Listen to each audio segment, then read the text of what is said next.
하나님의 말씀 누가복음 8장 22절부터 보시겠습니다.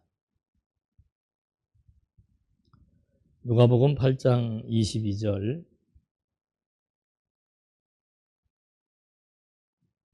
하루는 제자들과 함께 배에 오르사 그들에게 이르시되 호수 저편으로 건너가자 하시매 이에 떠나 행선할 때 예수께서 잠이 드셨더니 마침 광풍이 호수로 내리침에 배에 물이 가득하게 되어 위태한지라. 제자들이 나와 깨어 이르되 주여 우리가 죽겠나이다 한데 예수께서 잠을 깨사 바람과 물결을 꾸짖으시니 이에 그쳐 잔잔하여 지더라. 제자들에게 이르시되 너희 믿음이 어디 있느냐 하시니 그들이 두려워하고 놀랍게 여겨 서로 말하되 그가 누구이기에 바람과 물을 명하며 순종하는가 하더라. 이제 오늘의 내용은 예수님께서 자연과 사탄과 또 우리의 생명을 지배하고 다스려 나가시는 그런 임무를 당신의 능력을 행사하심으로써 보여주는 그런 내용이 됩니다. 그래서 예수께서 이 지금 여기 나와 있는 주제처럼 왜 기적을 행하시나, 예수님께서 기적을 행하시는 이유는 무엇인가? 지금 오늘 내용들은 다 기적적인 거예요. 파도가 치고 풍랑이 일었을 때 예수님께서 바다를 꾸짖으시니까 바닷물이 평정되고 또 사단의 권세를 물리치시고 죽은 자를 살리는, 그리고 오병이의 표적을 통해서 기본적인 질량 보존의 법칙까지 다 초월해버리는 이런 기적적인 역사, 이것을 예수님께서 왜 시행하시나, 이게 이제 오늘 내용들을 통해서 우리가 확인해야 될 것입니다. 근본적인 이유는 다른 것 없습니다. 당신을 드러내기 위한 겁니다. 당신의 정체성, 내가 하나님의 아들이기 때문에 하나님의 아들만이 할 수 있는, 인간은 할 수 없는 그런 일을, 하나님의 아들이기 때문에 하나님의 아들만이 할 수 있는 일을 보여주는 방법, 그것이 기적을 통한 표적이라고 그랬습니다. 예수님께서 하나님의 나라의 복음을 전파할 때 그 하나님이 예수님께서 사역하시는 목표점이 있습니다. 그건 하나님의 나라를 소개하고 증거하고 전파하기 위한 것이고, 그 하나님의 나라를 소개하고 증거하고 전파하기 위한 방법이 뭔가? 당신만이 할 수 있는 방법, 그게 기적이나 이적을 통한 표적이기 때문입니다. 그래서 여기 지금 신약 성경에 많은 기적과 이적들을 예수님께서 행하시고 또 그의 제자들을 통해서도 그런 일들을 행하게 하신 이유는 바로 뭔가? 이것이 당신의 정체성을 드러내기 위한 하나의 수단이고, 그리고 그것을 통해서 일하고자 하시는 그 목표 또는 목적은 하나님의 나라가 지금 이 세상에 임했다는 사실을 증거하기 위한 것이다. 그래서 이제 그런 그 권능을 행사하는데 그 권능의 내용들이 뭔가 하면, 이제 여기는 오늘 지금 읽어드린 말씀이 자연입니다. 자연에 대한 거,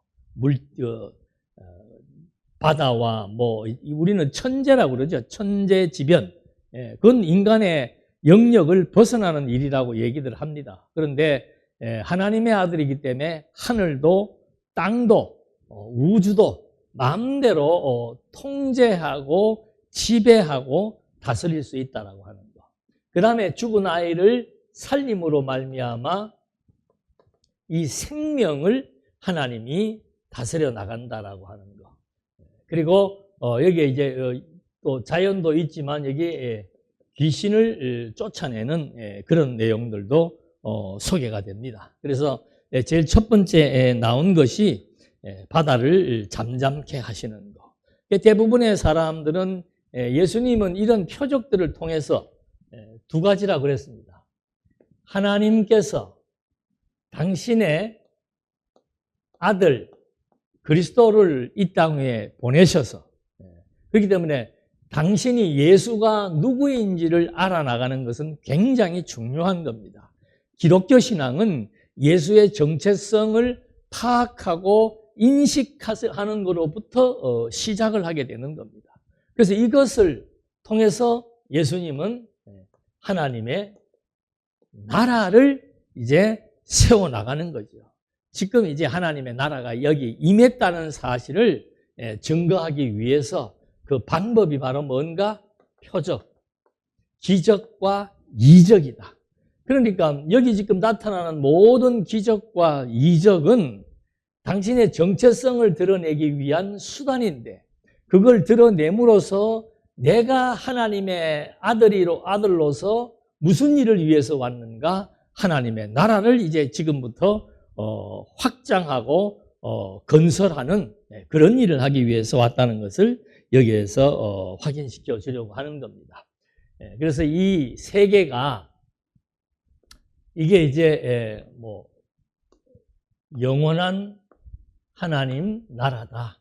여기에 큰 원이 있다고 이제 우리가 생각을 하고, 영원한 하나님의 나라가 이제 있는데 여기에 하나님의 아들 그리스도가 세상에 오신 거예요.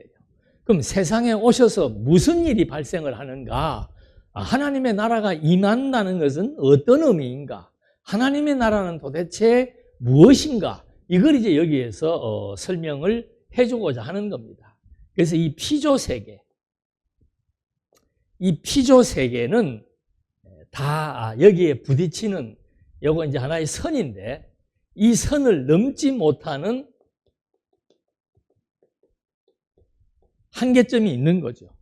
피조물들이 넘을 수 없는, 또는 피조 세계의 인간을 만물의 영장이라고도 얘기합니다만은, 인간이 넘을 수 없는 점, 선, 벽, 그걸 이제 여기에서 예수님께서는 이거를 초월하시는 거예요. 왜 초월하시는가? 그 두 가지입니다. 그걸 초월해서 당신의 정체성을 확인시켜주고, 그 다음에는 이 세상 나라에 하나님의 나라가 이제 시작됐다. 그걸 알려주기 위한 겁니다. 그러니까 지금도 이 그리스도의 정체성을 확인하지 못하고 세상을 바라보는 사람은 세상만 바라보이지, 이 세상 안에 지금 확장되고 펼쳐지고 있는 하나님의 나라를 체감하거나 볼 수 없는 거라 이 말입니다. 그거를 볼 수 있게 하고 체감하게 하는 것이 바로 뭔가? 믿음이라는 거죠. 그래서 지금도 마찬가지입니다. 지금 막 파도가 치고 풍랑이 울고 배가 뒤집히려고 하니까 제자들이 예수님을 붙들어서 막 깨우는 거예요. 그러니까 예수님께서 바다를 잠잠케 하신 다음에 야, 믿음이 없는 자들아라고 얘기를 합니다. 거기에서 말하는 믿음은 뭡니까? 오늘 여기에서는 이제 두 가지 개념이 나오는데, 이 한계점이라고 하는 개념, 초월, 그리고 이 믿음이라고 예수님이 지금 여기에서 말하시고자 하는 믿음은 도대체 뭘 말하는 믿음을 의미하는 건가? 예수를 믿으면 바다도 잠잠케 할 수 있다는 건가? 예수를 믿으면 죽은 자도 살아난다는 건가? 예수를 믿으면 질병으로부터, 사탄으로부터 다 내가 제어할 수 있는 그런 권세가 주어진다는 건가? 예수를 믿기만 하면은 모든 일들이 내 생각대로 된다는 건가? 그의 반대가 하나 있다는 거죠.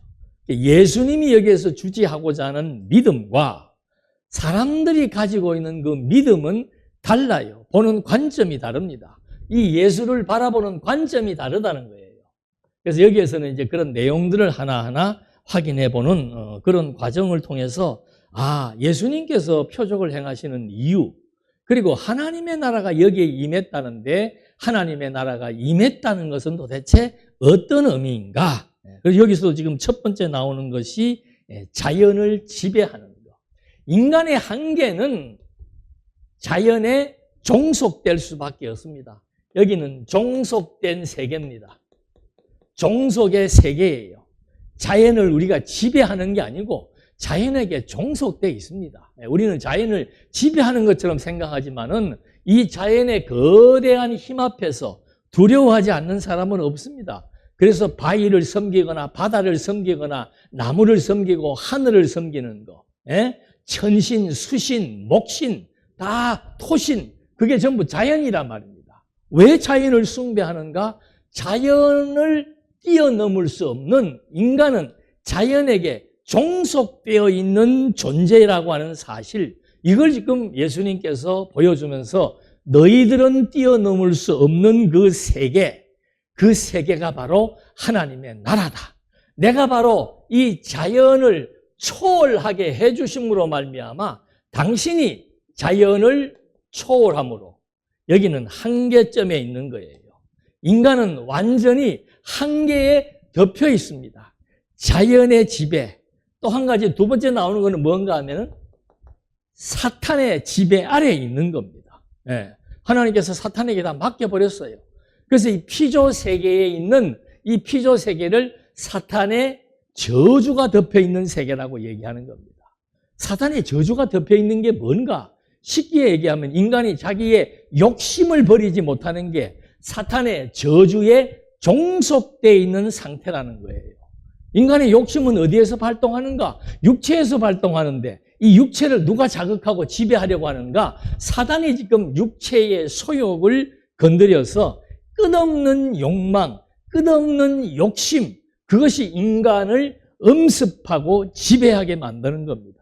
그게 인간의 한계예요. 인간이 자기 욕심을 제어하거나 자기 욕심을 초월해서 존재할 수 있는 인간은 한 사람도 없단 말입니다. 이게 지금 이런 걸 지금 여기에서 예수님께서 밝혀주면서 이 초월한 이 세계가 바로 하나님의 나라다. 그걸 이제 하나하나 밝혀주는 겁니다. 그래서 여기에서 지금 이제 바닷물을 잠잠케 하시면서 제자들에게 너희 믿음이 어디에 있느냐.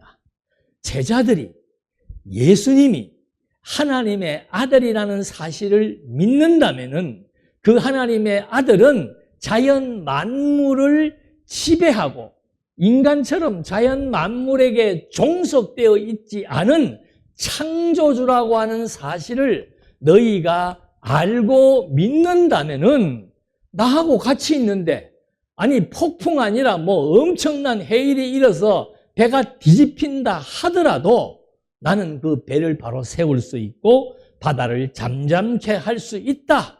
왜냐하면 내가 바로 우주와 만물을 창조하신 하나님의 아들이기 때문에 너희들은 자연에게 지배를 당하고 종속되어 있지만 나는 그런 자연을 완전히 내가 통치하고 지배해서 이 피조 세계의 모든 한계점을 초월할 수 있는 존재다. 이걸 여기에서 제자들에게 말씀하시면서 그들의 믿음을 꾸짖게 되는 거죠. 그러니까 예수님께서 그 얘기를 해줘도 그들이 두려워하고 놀랍게 여겨서 아직 잘 모르는 거예요. 두려워하고 놀랍게. 여러분 같으면 그런 분이 여러분하고 위기 상황에 함께 있다면 두려워하고 놀라겠습니까? 안 그러면 다행이다라고 하겠습니까? 예수를 알고 믿는다면은 이렇게 두려워하고 놀라지 않을 텐데 서로 말하면서 그가 누구이기에 바람과 물을 명함에 순종하게 하는가. 이게 예수님이 바라보는 관점과 사람들이 생각하고 있는 관점이 다른 거죠. 누구이기에? 누구는 누구예요? 내가 바로 하나님의 아들이라고 1장에서부터 지금까지 설명이 되고 있고 증거되고 있는데 아직도 그런 확신이 들지 않고 있는 겁니다. 그들이 갈릴리 맞은편 그라사인의 땅에 이르러 예수께서 육지에 내리심에 그 도시 사람으로서 귀신 들린 자 하나가 예수를 만나니 그 사람은 오래 옷을 입지 아니하며 집에 거하지도 아니하고 무덤 사이에 거하는 자라. 노숙자예요. 예수를 보고 부르짖으며 그 앞에 엎드려 큰 소리로 불러 이르되 지극히 높으신 하나님의 아들이여. 지금 귀신 들린 사람이 하는 말인데 사실은 그 속에 있는 귀신이 하는 고백이에요. 하나님의 아들이여 당신이 나와 무슨 상관이 있나이까. 당신께 구하노니 나를 괴롭게 하지 마옵소서. 이제 사탄이 등장한 겁니다. 예수님이 사탄을 알아보고 왜 당신 나를 괴롭게 하십니까? 당신이 나하고 무슨 상관이 있길래 괴롭게 합니까? 하나님의 아들 예수가 사탄과 상관이 있습니까? 없습니까? 언제부터 상관이 있어요? 에덴 동산 때부터 상관이 있는 겁니다. 에덴 동산에 아주 평화로운 그 시간을 보내고 있는 아담과 하와에게 누가 등장을 한 거예요? 이 사탄이 침투를 한 거예요. 그래서 인간으로 하여금 인간의 한계를 뛰어넘도록 거짓말로 유혹함으로 말미암아 그 인간이 신이 되려고 하는 한계는 넘을 수 없는 한계예요.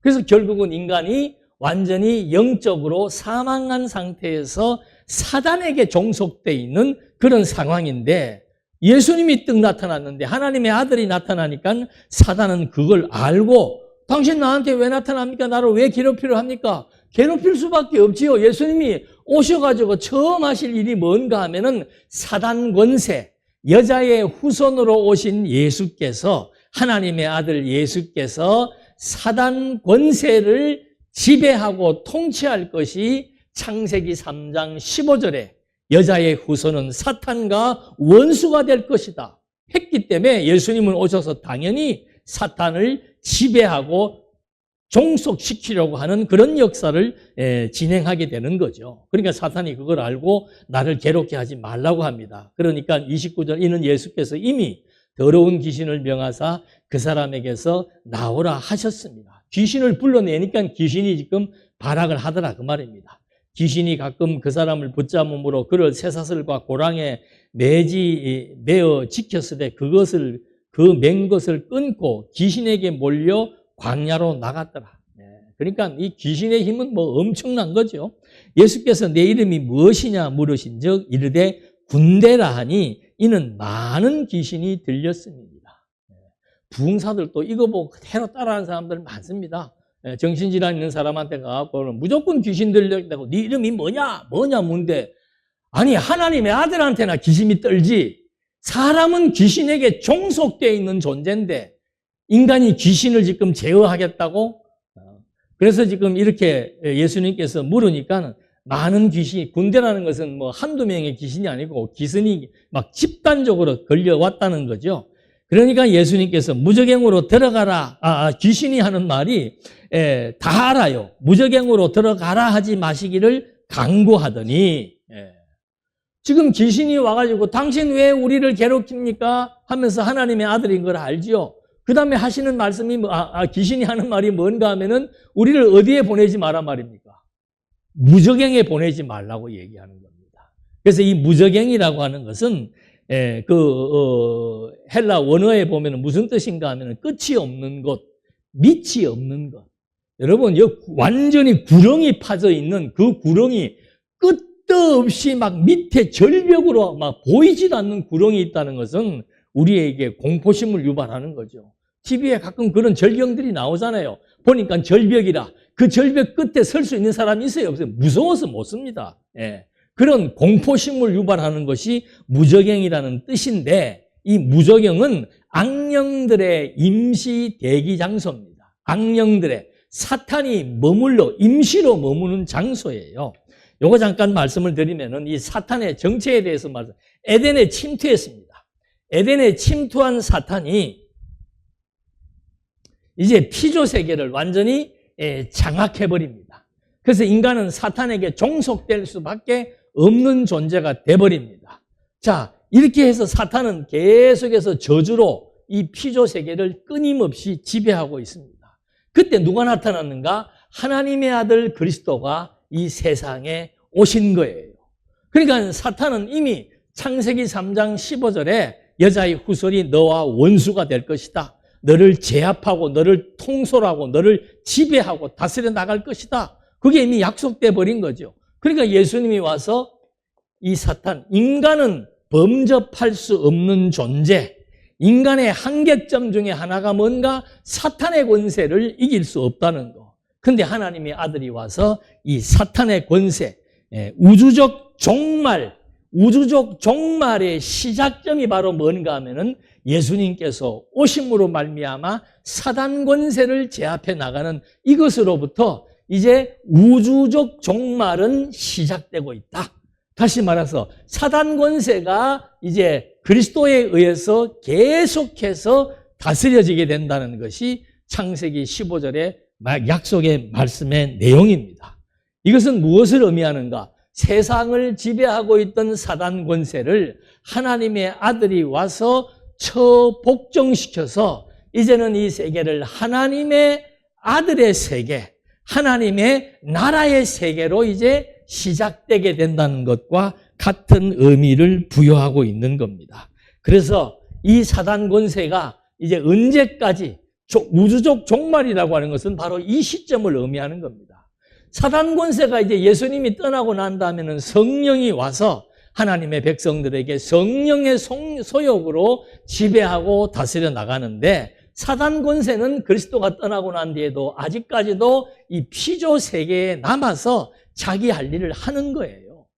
그래서 요 마지막 종말이라고 하는 요것은 바로 예수님이 강림했을 때, 강림해서 이 사단의 세력을 어디에다가? 무저갱에, 그때 무저갱에 보내는 겁니다. 이때는 가지도 않아요.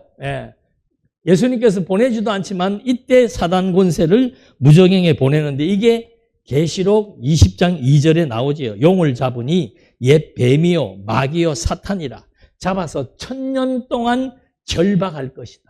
이게 예수님의 사단의 종말론적인 심판의 의미를 의미하는 겁니다.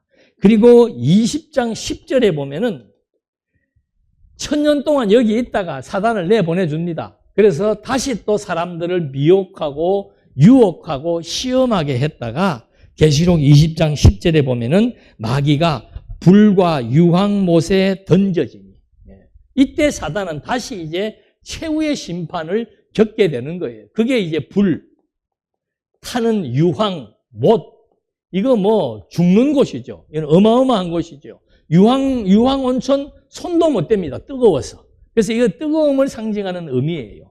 여기에 이제 마귀가 불과 유황못에 던져지고 짐승 권세, 거짓 선지자들도 여기에 떨어져서 세세토록 밤낮 괴로움을 받으리라. 이게 이제 지옥의 의미를 가리키고 있는 겁니다.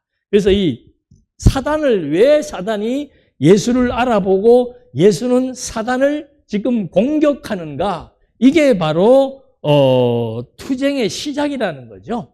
여기에 사단 권세에 대한 투쟁적 역사가 이미 언약된 대로 예수님이 오셔서 인간은 사단을 극복하거나 사단을 지배하거나 싸울 수 없는 그런 한계에 도달해 있지만, 하나님의 아들 그리스도는 사단 권세를 완전히 제압할 수 있는 그런 역사를 여기에서 보여주는 겁니다. 그러니까 예수님과 이 귀신과의 대화 속에서 예수께서 귀신을 다 돼지떼에 들어가서 물속에서 몰사하게 만든다. 그래서 뭐 이런 거 보고 어떤 사람들은 귀신이 물을 싫어한다 그러고 막 그러는데, 그건 다 일반적인 얘기예요. 그래서 지금 이런 권세로 말미암아 그 돼지떼가 있으니까 돼지떼의 귀신들을 들어가게 해서 그 귀신들이 돼지떼가 물의 바다에서 몰사하게 되는, 이것이 이제 사탄 권세를 제압하는 것을 많은 사람들에게 눈으로 보여주는 거죠.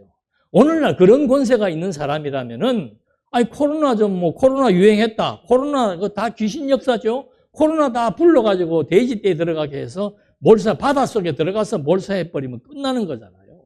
그런 식의 역사는 인간은 할 수 없다 이 말입니다. 하나님의 아들만이 이 일을 해나간다는 거예요. 그래서 이렇게 일을 하고 나니까 어떤 반응이 벌어졌는가 하면은 37절, 거라사인의 땅, 요거는 갈릴리 인근 지역입니다. 금방 모든 백성이 크게 두려워하여 예수께 떠나가시기를 구하더라. 예수님 우리 동네에서 가라 이 말입니다. 왜 그랬을까요? 돼지 키우는 사람들 망한 거예요. 그러니까 예수의 표적을 보더라도 반응은 항상 두 가지로 나타나는 겁니다.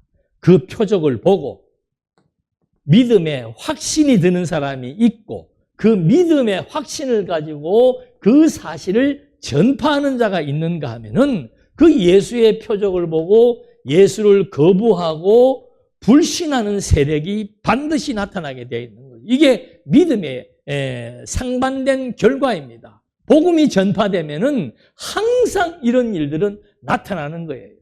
그 복음을 통해서 하나님의 아들 그리스도를 믿고 하나님의 백성으로서 자격을 취득하는 사람이 있는가 하면은 반대로 끝까지 이유 없이 하나님을 싫어해요. 예. 그런 경우들이 나타나는데 여기 지금 그걸 바로 여기서 보여주는 거죠.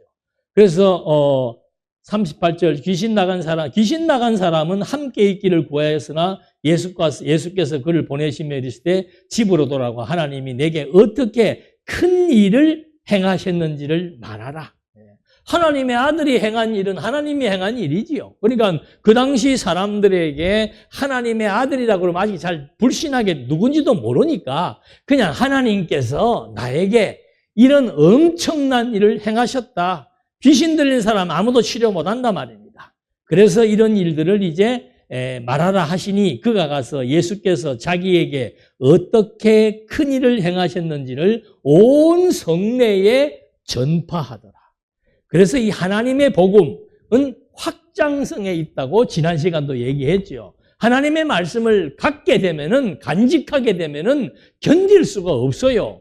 이 말씀이 가지고 있는 위력, 자연을 지배하시는 하나님, 말씀을 통해서 사단 권세를 장악하고 지배하고 통제하시는 하나님, 이것이 바로 하나님의 나라가 임했다는 거예요. 하나님의 나라는 어떤 것인가? 자연재해나 천재지변이 없는 것입니다.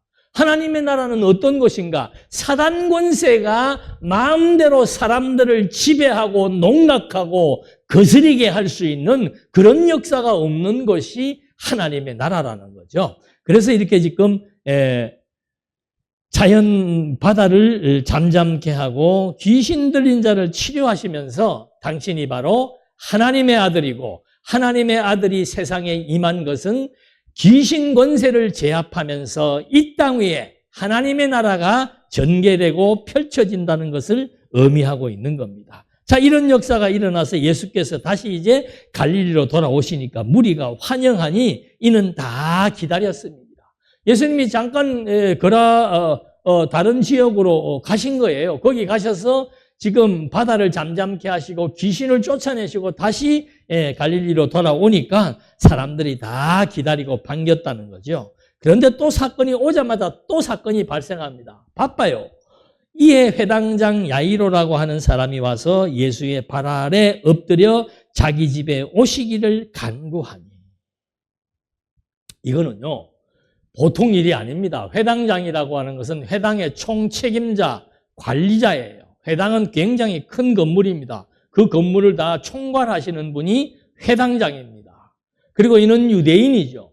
그런데 회당장 유대인들은 다 유대인은 아닙니다만은 뭐 지역에 따라 다르겠습니다만은 유대인들은 다 예수를 거부하고 배척했는데 그런 관리자로서의 권세 있는 사람이 예수를 보고 바로 거기에 무릎을 꿇었다는 거죠. 이거는 완전히 신적인 권위를 인정하는 겁니다. 예수는 정말로 하나님의 아들이다. 그걸 이 지금 회당장 야이로라고 하는 사람이 벌써 소문을 듣고 확신에 차서 무릎을 꿇고 집에 오시기를 간구합니다. 이유는 뭔가? 자기 집에 12살 단 외동딸이 죽었다는 거죠. 42절에. 그래서 예수께서 가실 때 무리가 막 밀려들더라. 인산인이 아니겠어요?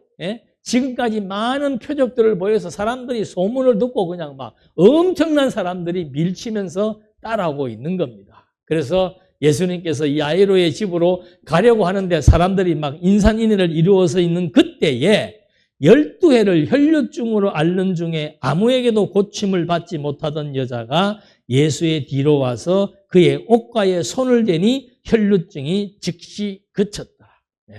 이것도 자연과 사탄과 인간의 생명을 통제하고 지배하고 다스릴 수 있는, 인간은 할 수 없는 그런 일을 하실 수 있는 하나님의 아들만이 할 수 있습니다. 아무 옷이나 만졌다고 도대체가 이거는 요즘으로 말하면은 자궁 내막염이라고 그럽니다. 이거는 부정한 병이라고 레위기서 15장 25절에 율법은 부정한 자로 간주하는 거예요. 그러니까 혈루증을 걸렸다는 것은 12년 동안 부정한 여자로 간주되고 낙인 찍혔던 그런 여자가 죄인이지요. 그런 여자가 예수의 옷자락을 만지니까 병이 나았다. 이것도 기도원 가면 18번이에요. 여러분, 이 혈루증 앓은 여인이 그 간절한 믿음으로 예수의 옷자락을 만지기만 해도 12년 동안 고치지 못했던 불치병이 즉석에서 나았습니다. 여러분, 낫고자 하는 믿음이 있습니까? 하면서 믿음을 무지하게 강조하는 거죠. 그런데 이 믿음은 그 믿음이 아니라 이 말입니다. 어떤 믿음이라 그랬습니까? 예수가 하나님의 아들 그리스도라는 사실에 대한 믿음이라 이 말입니다. 그래서 이제 그런 혈루증 여인이 손을 대니까 병이 나은 거죠. 그러니까 예수께서 내게 손을 댄 자가 누구냐 하시니 다 아니라 할 때 베드로가 이르되 주여 무리가 밀려들어 미나이다. 이렇게 많은 사람 중에서 그걸 누군지 알겠습니까? 그 말이죠. 예수께서 이르시되 내가 손을 댄 자가 있도다. 이는 내게서 능력이 나간 줄 알미로다 하신데 여자가 스스로 숨기지 못할 줄 알고 떨며 나와 엎드려 그 손댄 이유와 곧 나은 것을 모든 사람 앞에서 말하니 예수께서 이르시되 딸아 내 믿음이 너를 구원하였으니 평안히 가라. 이 여자의 믿음은 뭡니까? 예수는 누구이다. 자연과 질병과 생명과 사단의 권세를 지배하고 이 피조 세계의 한계, 인간의 한계를 뛰어넘을 수 있는 하나님의 아들이라고 하는 것에 대한 확신, 그에 대한 믿음이라는 거죠. 그래서 그 믿음에 의해서 그 여자가 정결함을 얻고 구원함을 얻고 평안을 누리게 된다는 사실을 여기에서 예수님은 알려주고 싶은 거예요. 내가 오면은 나는 여러분들을 질병의 고통에서, 사망의 공포에서, 사탄의 저주로부터 여러분들을 해방시켜서 여러분들에게 정결하게 해주고 여러분들의 죄를 용서하고 여러분들에게 새 생명을 얻게 해서 여러분들을 평안의 세계로 이끌어 나갈 수 있는 하나님의 아들이라는 사실을 증명해 주는 내용이다 이 말입니다. 그러니까 하나님의 나라는 뭔가? 바로 이 여인이 죄의 용서를 받고 평생 동안 그 한계를 벗어나지 못했던 죄인이라고 하는 굴레, 질병의 굴레로부터 벗어날 수 없던 여인이 그리스도, 하나님의 아들 그리스도를 믿음으로 말미암아 그 한계를 벗어나서 이제는 평안을 누리게 되는 이것이 바로 하나님의 나라가 임했다는 것을 의미하는 거죠. 그래서 이 질병 치유라고 하는 것은 오늘날은 병이 나을 수도 있고 안 나을 수도 있어요. 아무리 믿음이 좋은 사람도 그냥 암으로 죽기도 하고 교통사고로 죽기도 합니다. 이 시대의 이 믿음이라고 하는 것은 당신의 정체성을 확증시켜주기 위한 하나의 표적에 의한 믿음이라 이 말입니다.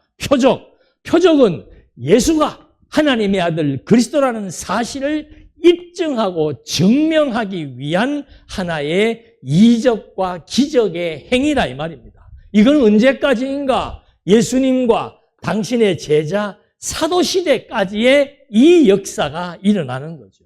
그 다음부터는 이런 역사는 사도 바울도 보십시오. 막 손수건만 보내도 병든 사람이 막 낫고 했는데 마지막 가서는 자기 병도 고치지 못하고 자기하고 가까이 있는 자기 제자의 병도 고치지 못해서 야, 너 한번 포도주 한번 먹어봐라. 올리브 기름 한번 먹어봐라. 라고 말하는 이유가 바로 뭔가? 시대적 한계가 있다. 기간이 정해져 있다는 거란 말입니다.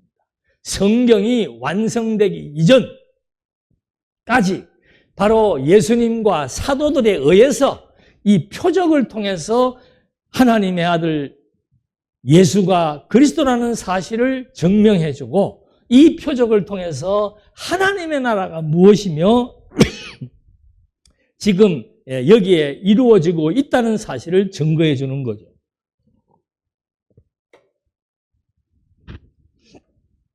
자, 이제 그 다음에 계속하겠습니다.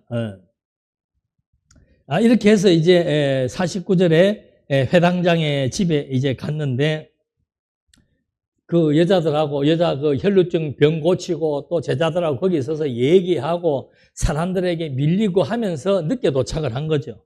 그러니까 애가 죽었습니다. 죽으니까 회당장이 선생님을 더 괴롭게 하지 마소서 하거늘 예수께서 들으시고 이랬을 때 두려워하지 말고 믿기만 해라. 여기서도 마찬가지예요. 여러분 오늘 예수를 믿으면 죽은 사람이 살아납니까? 그게 아니라는 거죠.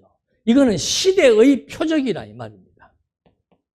그래서 유대인들도 그렇고 자꾸 예수에게 표적을 보여달라고 말하는 이유는 바로 뭔가? 그 표적은 하나님의 아들만이 행할 수 있는 것이기 때문에 네가 하나님의 아들이라면 표적 한번 보여봐. 그 얘기를 해주는 거예요. 그래서 예수님 당대와 예수님의 제자들에게만 표적을 행할 수 있는 권능이 주어진다. 조금 있으면 나옵니다. 자, 이렇게 해서 예수님께서 그 야이로에게 하는 말이 두려워하지 말고 죽었다고 하더라도 두려워하지 말고 뭐 해라? 믿기만 해라 이 말입니다. 왜? 당신이 누구니까? 자연과 생명과 사탄을 지배하고 다스리며 하나님의 나라를 세우실 하나님의 아들 그리스도라고 하는 사실을 당신이 드러내는 거죠. 그래서 딸이 구원을 얻으리라 하시면서 그 집에 베드로와 요한과 야고보 아이 부모 외에는 함께 들이지 아니하기를 허락하는 당신 제자들만 데리고 들어간 거예요. 모든 사람이 아이를 위하여 울며 통곡하며 예수께서 이르시되 울지 말라. 죽은 것이 아니라 뭐 한다? 잔다 이 말입니다. 그러니까 이 잔다라고 하는 말은 예수님이 잔다고 한 말은 뭡니까? 뭘 전제로 한 거예요? 다시 일어난다는 것을 전제로 표현하시는 겁니다. 그래서 구약에도 사람이 죽은 것을 잔다고 얘기하는데 왜 잔다고 얘기하는가? 돌아가셨다, 잔다 하는 이유는 뭔가? 다시 깬다. 돌아갔다는 것은 원래 있던 곳으로 갔다. 그 얘기를 하는 것과 같은 얘기죠. 그래서 예수님도 잔다 하면서 그들이 그 죽은 것을 아는 걸로 예수님께서 잔다고 하니까 비웃더라 그랬습니다. 예수께서 아이의 손을 붙잡고 불러 이르시되 아이야 일어나라 하시니 그 영이 돌아와 아이가 곧 일어나거늘 예수께서 먹을 것을 주라 명하셨다. 영이 돌아왔다는 것은 무슨 말이에요? 늘 얘기하잖아요. 죽음이란 무엇인가? 영과 육이 분리되는 게 죽음이라 이 말입니다. 그러니까 이 아이는 완전히 죽었다는 것을 예수님께서 암시하고 있는 거죠. 잔다. 자지만 깨어난다. 다시 살아난다. 그 다음에 영이 돌아왔다. 영이 떠났다는 것은 육체적으로 완전히 영육이 분리되어 죽었다는 것을 의미하는 겁니다. 그래서 그 부모가 놀라는지라 예수께서 경고하사 이 일을 아무에게도 말하지 말라 하십니다. 자, 여기 귀신 들린 그 사람은 다니면서 하나님 나라의 복음을 전파했습니다. 그런데 여기에서는 예수님이 왜 나가서 알리지 말라고 그랬는가? 야이로의 딸이 죽었다가 살아난 의미는 모르는 거예요. 의미는. 예? 표적의 의미는 모르고 와, 저 사람은 죽은 것도 살린다. 없는 것도 있게 한다 하면서 어떤 사건이나 상황 자체 저 사람을 따라다니면 병 낫는다. 이런 식의 생각으로 예수님의 표적을 호도할까 보아서 예수님의 표적은 당신의 정체성을 알려주는 겁니다. 그래서 하나님의 나라가 이와 같이 임했다는 것을 알려주는데 그 내용의 진위를 알지 못하고 죽었다가 날아난 사건만 호도하며 다닐까 봐 그것을 알리지 말라고 말씀하신 겁니다. 12제자를 불러 모으시고 모든 귀신을 제어하며, 이게 중요한 거예요. 모든 귀신을 제어하며 병을 고치는 능력과 권위를 주시고, 자, 하나님의 아들, 하나님이 보내신 하나님의 아들, 그가 하나님의 아들인 것을 어떻게 알 수 있는가? 어떻게 알 수 있다 그랬어요? 세상에 누가 바다를 명해서 잠잠하라 그러니까 막 태풍이 일다가 고요해지고 귀신이 놀래가지고 나타나가지고는 당신은 하나님의 아들이라고 귀신이 들렸으면 들렸지 귀신이 누가 사람 보고 하나님의 아들이라고 얘기합니까? 그리고는 지금 죽은 아이를 살리는 그런 표적을 통해서 당신이 하나님의 아들, 당신이 하나님의 아들이라는 것이 왜 중요하냐? 당신을 통해서 무엇이 하나님의 나라가 세워지고 확장되고 전파되는 이 일이 그리스도의 지상 사명입니다. 예수님의 사명은 뭔가? 하늘에 속한 신령한 복을 이 피조 세계에 한계점에 도달해 있는 하나님의 백성들에게, 저주가 덮여 있는 이 피조 세계에 하나님의 아들이 와서 하늘에 속한 신령한 복, 하나님의 나라를 세우고 하나님의 나라가 확장되는 그 일을 위해서 당신이 중요하다는 얘기를 하는 거예요. 그래서 이 일, 하나님 나라의 확장을 위해서 예수님은 누구를 부른 겁니까? 12 제자를 불러서 그들에게 무엇을 준 거예요? 권능을 주었다 이 말입니다. 그 권능을 주어서 무슨 일을 시키는가? 하나님의 나라를 전파하고 또 한 가지는 뭐예요? 모든 질병을 고쳤다 이 말입니다. 이것이 그 시대의 표적입니다. 오늘 여러분이 왜 열심히 기도했는데 병이 안 낫는가? 그건 당연한 거예요. 지금 이 표적의 시대가 아니란 말입니다.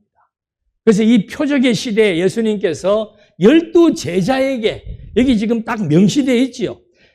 12 제자를 불러 모아서 모든 귀신을 제어하며, 귀신을 마음대로 제어할 수 있는 사람은 없습니다. 왜?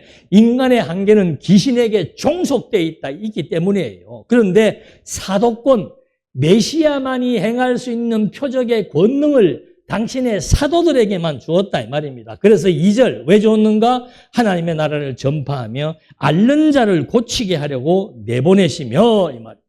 네. 이게 초대교회 때 주었던 표적의 용도입니다. 자, 어떻게 했는가? 그럼 어떤 방법으로 그들이 나가서 복음을 전파하는가? 3절 여행을 위하여 아무것도 가지지 말라. 지팡이나 배낭이나 양식이나 돈이나 두벌옷을 가지지 말라. 이때는요, 이 초대교회 당시의 시대에는 어떤 사회적 문화가 있었는가 하면은, 지나가는 나그네가 오면은 반드시 대접을 하게 되는 그런 문화가 있었습니다. 그러니까는 다니면서 복음을 전할 때 굳이 무거운 짐 들고 돌아다니고 배낭 메고 할 필요 없다. 그냥 가서 복음 전해라. 그러면 너희를 영접해 줄 것이다. 그러니까 그냥 옷 입고 그냥 아무것도 가지지 않고 가도 다 해줄 것이다. 이 말의 의미는 뭔가? 이미 하나님의 아들의 약속이기 때문에 그들은 바로 이렇게 최소한 하나님의 아들 그리스도의 제자임을 나타내게 되는 하나의 표시일 수도 있는 거죠. 자, 어느 집에 들어가든지 거기서 머물다가 거기서 떠나라. 네가 복음을 전했으면 그 복음 전한 그 집에서 머물다가 거기서 떠나라 이 말입니다. 왜? 그 밤에 머물면은 할 얘기가 또 얼마나 많겠습니까? 그 다음에 누구든지 너희를 영접하지 아니하거든 그 성에서 떠날 때 너희 발에서 먼지를 떨어버려 그들에게 증거를 삼으라 했다. 먼지 떤다는 것은 그 시대의 하나의 유대인들에게 하나의 풍습입니다.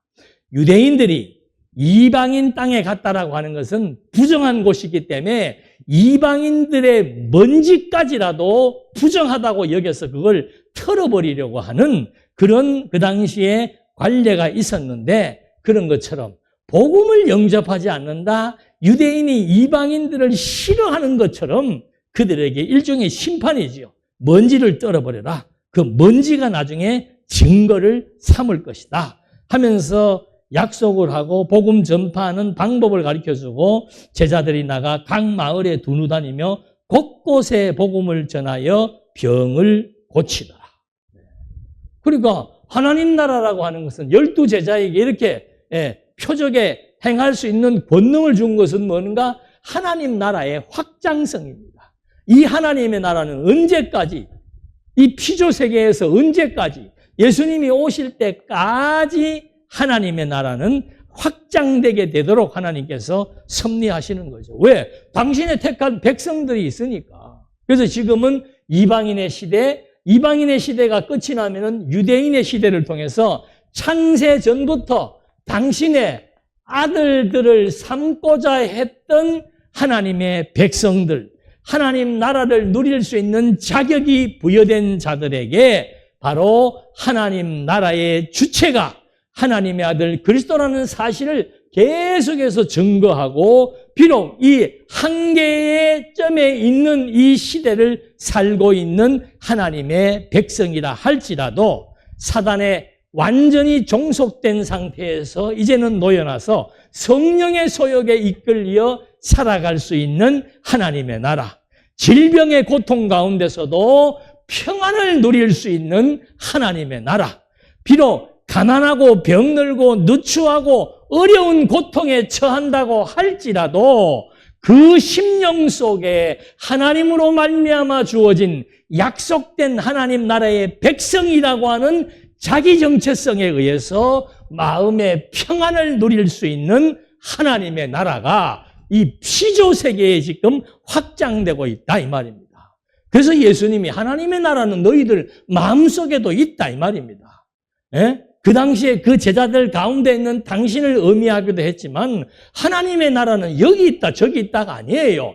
우리 마음속에 하나님의 나라가 이루어지고 있다 이 말입니다. 좌절할 수밖에 없는 환경, 절망할 수밖에 없는 환경, 사면초가 되어가지고 어떻게 운신할 수 없는 그런 절박한 환경 가운데서도 나는 하나님의 백성으로서 내 생명은 하나님이 책임지고 내가 거주할 영원한 장소와 영원한 생명이 보장되어 있다는 사실을 깨달아 믿는 사람에게는 그의 마음에 하나님의 나라가 확장되고 있다는 사실도 함께 말하고 있는 거예요. 여러분, 하나님의 나라는 뭐 저 멀리 있어가지고 나하고 상관없는 나라, 내가 죽고 난 뒤에 이루어지는 나라가 아닙니다.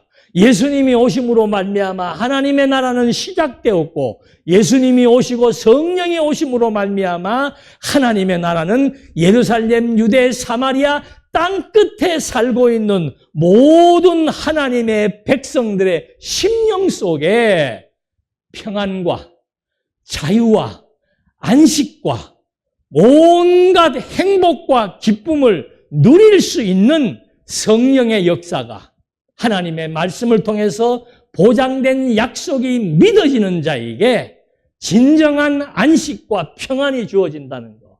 이것이 지금 내 심령 속에 이 좁아진 마음 속에서 하나님의 나라가 확장되고 있다는 사실을 성경은 말해주고 있는 거예요.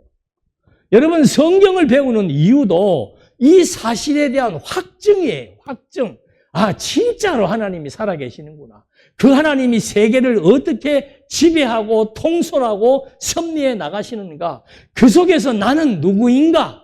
나는 하나님의 백성이에요. 하나님의 자녀예요. 하나님이 가장 관심 갖는 하나님의 자녀라 말입니다. 그런데 하나님, 내가 이렇게 살고 있습니다. 이래도 됩니까? 괜찮다는 거예요. 네.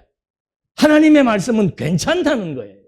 네가 지금 살고 있는 환경과 여건보다 더 중요한 것은 너에게 주어진 그 새 생명이 정말로 하나님 나라의 자유와 안식과 평화를 누리고 사느냐 못 사느냐, 그게 더 중요한 문제라는 거지.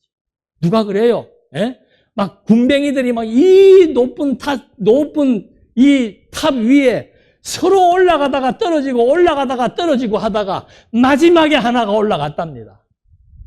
뭐라고 그랬겠어요? 아무것도 없네. 나는 죽기 살기로 경쟁하면서 내 옆에 따라오는 사람을 밀쳐내 가면서 나 혼자 이 정상에 올라가겠다고 끊임없이 죽을 고생을 다해서 정상에 올라가 보니까 아무것도 없더라 그 말이에요. 그래서 하나님을 모르는 사람은 허무하다고 노래하는 거예요. 인생이 허무하다고. 하나님을 아는 사람은 지금 내가 어떤 자연 환경의 한계를 누리며 상황의 한계를 누리며 살고 있다 할지라도 내 속마음에는 이미 하나님의 나라가 내 생명을 거머쥐고 내 생명이 하나님의 나라가 주시는 평화와 자유와 안정을 누리며 살아갈 수 있는 이것이 하나님의 약속의 선물이라 이 말입니다. 이 일을 제자들에게 지금 하라고 막 전파하고 제자들이 그 일을 하면서 사람들에게 표적의 시대니까 모든 질병을 고치면서 심령의 평안을 얻게 했던 역사를 여기에서 증거한 거죠. 이 일이 드러나고 나니까 헤롯이 이런 일을 듣고 하나님의 복음이 확장되는 거는요, 빈부하고도 상관없고 지위하고도 상관없고 귀 있는 자 다 이 하나님의 말씀의 확장 소식은 등불이 온 세계를 비추는 것처럼 세계 만방에 다 드러나게 돼 있는데 바로 이 헤롯이 세례 요한을 죽였던 헤롯이 이 소식을 듣고서는 기절을 한 거죠. 이건 분명히 세례 요한이 다시 살아났는가 보다 하면서 두려워 떨게 되는 거죠. 복음이라고 하는 것은 두려워 떨든지 아니면은 정말로 안식을 통한 자유를 누리든지 이런 역사가 나타나는데 마지막에 헤롯이 하는 말이 내가 요한의 백을 베었거늘 어떻게 이런 일이 들리냐. 요한 아닌다면 누가 이런 일을 할 수 있냐 하면서 이 사람이 누군가 만나보고자 했더라. 언제 만나는가? 예수님이 고난받는 고난주간에 바로 이 헤롯이 예수를 만나게 되어서 또 사단의 권세가 발 뒤꿈치를 다시 잡는 것, 무는 것처럼 그런 형극들이 벌어지게 되는데 바로 이 복음을 통한 하나님의 나라 모든 사람들에게 다 들려지되 하나님의 말씀이 들려지는 자 창세전부터 믿기로 작정된 자들에게 이 복음의 말씀이 들려서 정말 어떠한 인간이 벗어날 수 없는 한계점에 도달한다 할지라도 이미 침투한 하나님의 말씀이 세상 권세를 타파하고 세상 안으로 들어온 하나님의 말씀은 하나님의 백성들의 생각과 정신과 마음을 거머쥐고 그 모든 것들을 지배해 나가시면서 하나님을 믿고 의지함으로 말미암아 평안을 유지하도록 섭리한다는 것이 오늘 증거된 기적의 역사를 통한 예수님이 왜 기적을 행하셨는가? 당신의 정체성과 하나님의 나라가 이루어지고 있는 사실들을 통해서 오늘 우리가 이 보이는 세계 속에서 하나님의 나라를 보고 하나님의 나라를 믿고 하나님의 나라를 누리게 하기 위한 역사라는 것을 확인해 본 겁니다. 기도하시겠습니다. 살아계신 하나님 아버지, 하나님의 살아계심은 이 피조세계가 존재하는 것을 통해서도 확인할 수 있고 내가 살며 기동하는 것을 통해서도 확증할 수 있습니다. 이제 하나님의 존재가 우리에게 분명하게 확인되었는데 우리가 할 수 없는 그 일이 하나님을 통해서 하나하나 섭리되고 주관된다는 사실을 또한 믿어지게 해주어서 눈앞에 보이는 태산 같은 일이라고 할지라도 하나님의 능력을 의지하고 하나님의 함께 하심을 믿음으로 말미암아 마음의 평정을 잃지 않고 살아갈 수 있도록 인도해 주시옵소서. 예수님의 이름으로 기도드립니다. 아멘.